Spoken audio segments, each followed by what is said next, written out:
Lieutenant Hitchcock on the line. There's trouble in the tower. Yeah, I don't think it's quite that serious, actually. But it is about two femons, and they can dramatize any little thing into a big thing, can't they? But the ending of the story isn't the usual one. Now, this happened in a fast food chain somewhere in the States. And this 39-year-old femon wasn't happy with the order she got. So she demonstrated how unhappy she was.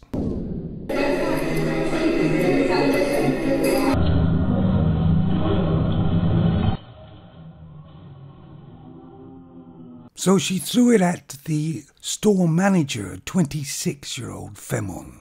But I guess they caught the femon and they arrested her. Unusual cases, don't they? They say something like, I was having a heavy period, or I just finished with an abusive relationship. Depending upon their age, they could use menopause. You know, femons, they use a plethora of excuses. Don't know that's the right word, but I'm using it anyway. They say they're sorry and they get a slap on the wrist. But that didn't happen this time.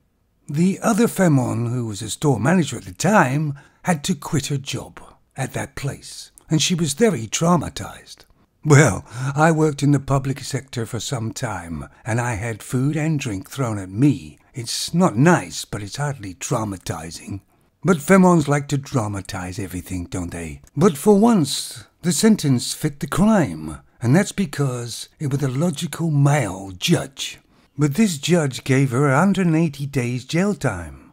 But he said he'd take 90 days off. And he would take another 60 days off if she worked at a fast food chain 20 hours a week. So maybe she could get used to the idea what it's like. So she didn't get a slap on the wrist. And hopefully it will show the femons out there that they can get justice just like everybody else. And maybe a lot of them will stop acting out as we see them do everywhere, because they get away with it.